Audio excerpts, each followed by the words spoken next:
Hi, I'm Sarah Fatz, and I'm here today with John Robbins. John is the co-founder of Wintellect and also a leading debugging expert in the technology space. How are you today, John? I'm doing pretty good. Thanks for having me, Sarah. I feel very different because I'm in a different chair for this interview. Yes, usually you are the one leading the interview. I'm very honored that I get to talk to you today. Thank you. Thank you for that. We're here at the MVP Summit in Seattle, and it's been an exciting week. Tell me a little bit about what you learned this week, what you're excited about. Wow, it's been absolutely amazing because as I was talking with John Peterson, it's not your father's Microsoft anymore. The openness of Microsoft is amazing. The first demo is about open source and debugging to other operating systems, and it was just a completely different vibe. I mean, we'd been getting small feels of that over the years, but I mean, this is the one that turned the corner, and I think that's pretty amazing. The other thing I'm super excited about is Roslyn. This compiler as a service is going to open up so much interesting stuff. I participated in the boot camp today, and just the ideas that people had and about how we can take advantage of the compiler to do better errors, to fix things, to make the editing experience better, and that is going to be, I think, the biggest thing that developers see on a day-to-day basis is the ability to get these plugins. And the other thing is just how easy they are to write. I think the Roslyn team has done a phenomenal job making a very hard problem very easy to get into. We literally saw a presentation for an hour, and within about 15 minutes actually had an analyzer. I was working with Joel Cochran from Wintellect and Jeffrey Richter that looked for methods that return tasks, and our error that we wanted to look for is if the method didn't end with async, because that's an asynchronous task.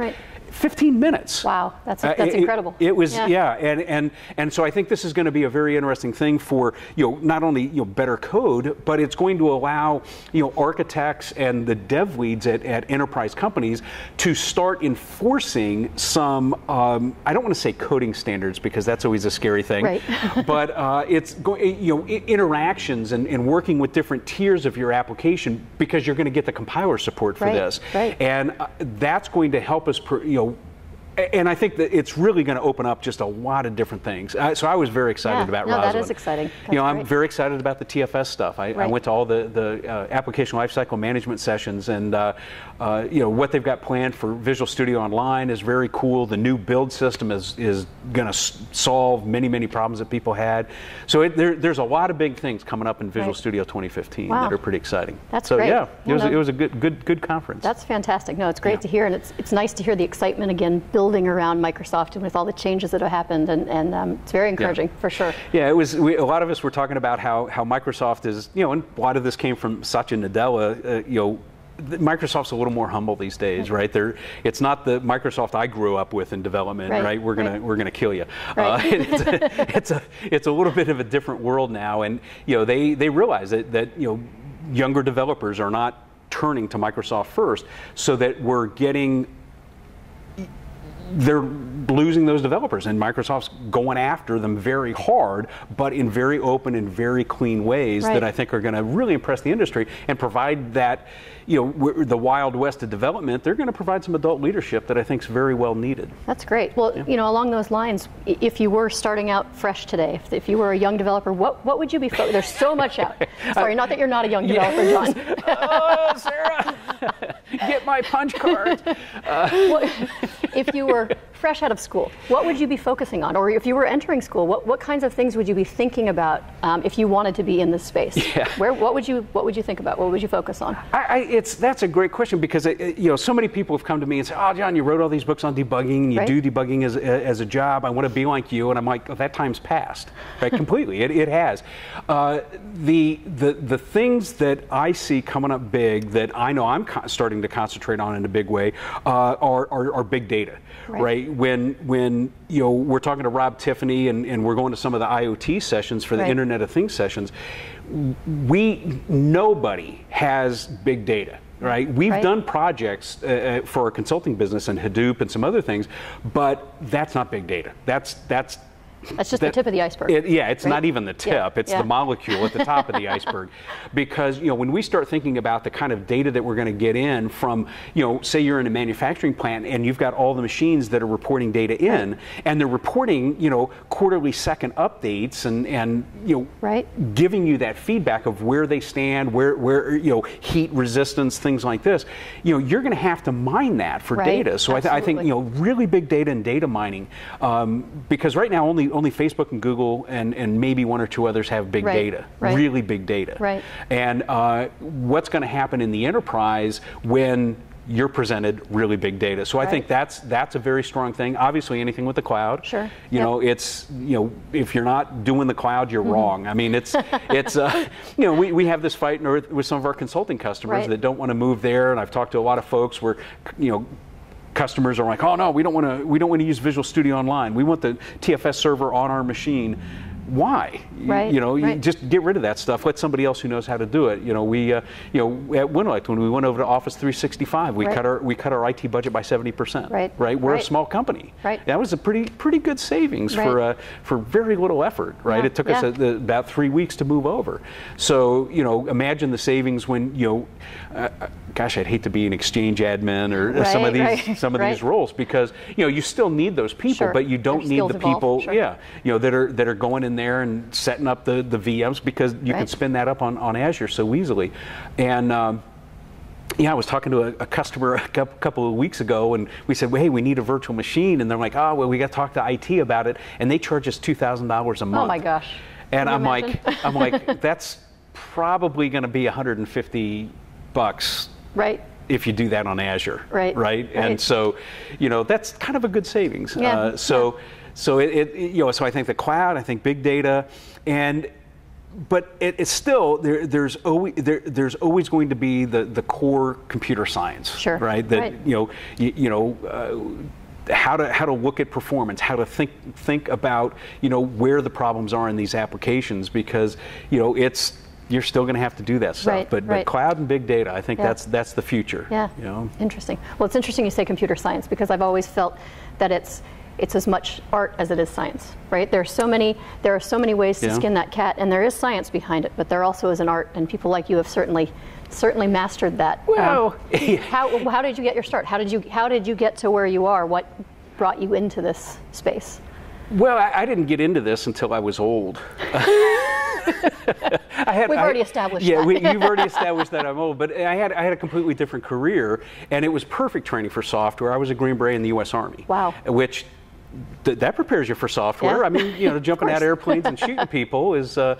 In fact, it was so funny. I got into software. I got out of the Army, went to college, got into software, and I was used to thinking about my death. Right, that's what I was paid to think about. Right, planning for, you know, we're going to jump in. What if we can't find this person? What if, you know, we run into an ambush? You know, we just thought like that. And so I was always used to thinking about that. And one of my first software meetings, you know, we're sitting around the table. Hey, we got, you know, it was a contracting firm. Hey, we got this new project. You know, Joe, you do this. Bob, you do that. And I said, well, what if Bob dies? Everybody's kind of, whoa. I got really scared because, you know, it's just a different way of looking at life. But, you know, so I was in the Army because I wasn't mature enough to go to college, and I got out. I graduated college when I was 29, and while I was in college, I started working at an environmental research firm, and I was doing manual labor, right? Because I was good at manual labor. I was qualified in two things, manual labor and killing people. Not a whole lot of need for that killing people. And I needed, it was funny, I was working with this environmental research firm doing ambient air sampling for non-methane organic compounds. Wow, okay, yeah. You know, I can pronounce chemical terms. Right, they were studying whether the non-methane organic compounds, or NMOCs, led to ozone, which led to pollution, right? So it was a big pollution study that we were running. And I was in charge of the air sample canisters, and so I was the shipping guy. I would get them in, I would analyze the canisters, write the analysis down, then clean the canisters and send them out. And we were having a problem where the dirty sites would send us a canister, and then if I sent that same canister to a site that had little pollution, there was some skew in the data. So I kind of sat down, and they had a computer in the lab, and they had Lotus 1, 2, 3, and so I wrote a spreadsheet because it had that macro thing in it, and well, one thing led to another, and the rest is history. Right, yeah, and then I and they let me just have enough rope to hang myself, and then I got interested in debuggers and ended up at Numega, and and then started Winlight. Wow. So. Wow. Well, has debugging changed? Has it gotten easier or harder as technology has changed since you? It used to be so easy. Right. Oh my really? God. Oh yeah. It was. When I started doing Windows development in the early '90s, you had a process. Right. It was on that machine. Okay. And sure, you had uninitialized pointers and some other problems, but if you just poked at it enough, you could duplicate it and you could fix it. Right. But what do we have now, right? You've got a mobile device that's talking to some web service, which is talking to some other web service, which is talking to this database. Yeah. And so we don't have the uninitialized pointer problems. We don't have because we're using better languages now and better environments. But now it's all performance problems. Wow. And so where did the performance problem come in? Right. Like .NET. .NET is a super productive environment. Right. But when you get into trouble, you get into massive trouble. Right. Right? Because we got all this stuff working, everything's running fine in test, and it goes to production. Wow. And so people call us up and they say, hey, we're having horrific slowdowns. We can't figure it out. It only happens in production. Right. No bugs actually occur in test. I should just let everybody know that it never test doesn't exist. But so you've got this problem, and the thing is with like .NET and the garbage collector, you just don't realize with that black box what's going on. Right. And so it becomes very, very difficult to go, well, why is my memory growing so fast? Right. And then running into an out of memory exception or causing a ton of swapping, which is slowing down the rest of the machine. Right. Because it's a black box. So it's become much, much harder. And the more we move to the cloud, the much, much harder it's getting. That makes it fun though for somebody like you. It does make it a lot of fun, but it's very frustrating because for everyone. Right. Because I don't think the tooling is kept up. Right. It's never been, the good tooling support has never been a priority. Right. So not to say anything against the folks working on the Visual Studio Debugger, because they're doing some great things and they showed some great things here at the MVP Summit. Right. But fundamentally, the debugging UI is a 1980s UI. Wow. It's a source code, a call stack window, and you're single stepping. That's the same thing we were doing in the 80s. Right. Right now it's graphical instead of text-based. Wow, big move there. But the problem is that we're now all async. Right. So we've got all these threads running, and we don't have anything that really shows me what's happening. I mean, even if we had a view that showed swim lanes, here's this thread executing, this thread executing, we don't even have views like that. Wow. Because and so it makes it very hard for people to especially solve these async problems when they have race conditions, because human beings are serial thinkers. They're not parallel thinkers. Right. And I've been doing this for a long time because you told me I was old. And honestly, it's only been in the last 5-7 years that I've truly been able to start thinking parallel. Right. And that's kind of sad when, somebody like me who spends their days going, gosh, how can I solve this problem and how does this work? Right. When it takes me that long to figure it out, how's your normal developer who's got to spend 80% of their brain cycles, just working on the business problem, understanding the business problem, when they've only got 20% to devote to the computer science side? Sure. Right, they don't stand a chance. And so this is where I think that if we would all start asking Microsoft and other vendors for better tooling and paying for it, we could see things, because there's people out there, people at Microsoft like Andrew Bragdon, who did some of the code map stuff. He came up with different ways of visualization of some of the problems, and but nobody's asking for it, nobody's requesting it, right? Because when do people debug, right? When they're in trouble. Right. And so, now the team's got some good stuff coming up with IntelliTrace that I was very excited about, but we need more. We need more of that research to industry stuff going on. I've always maintained that if you wanted to go get a PhD in computer science, here's what you specialize in: diagnostic UIs. If you specialize in diagnostic UIs, you would instantly get tenure the day you finished your PhD. Because Microsoft Research, just over the hill there, right. they'd ask me, do you know anybody doing research? I mean, that's how bad it is. Nobody really focuses on this. And Microsoft would back up a truck and fund your lab. Well, there you go. Right, yeah. and then what's the key to getting tenure?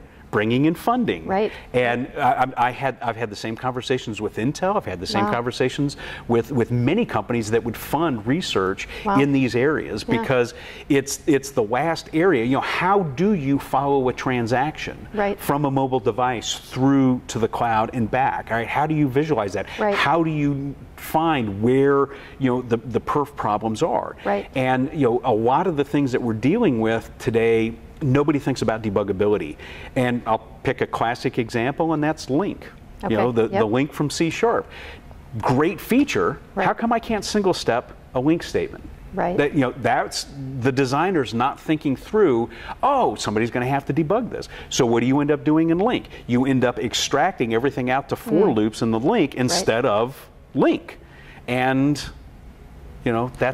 that's bad. So, this idea of debuggability and better UIs and better things to display, that's the next thing. And if somebody watching wants to go get that PhD, let me know, because I know people in research that would just throw money at there you go. Truckloads. In fact, semi-truckloads would be thrown at you. Maybe that's career 2 for me. Oh yeah, there you go, Sarah.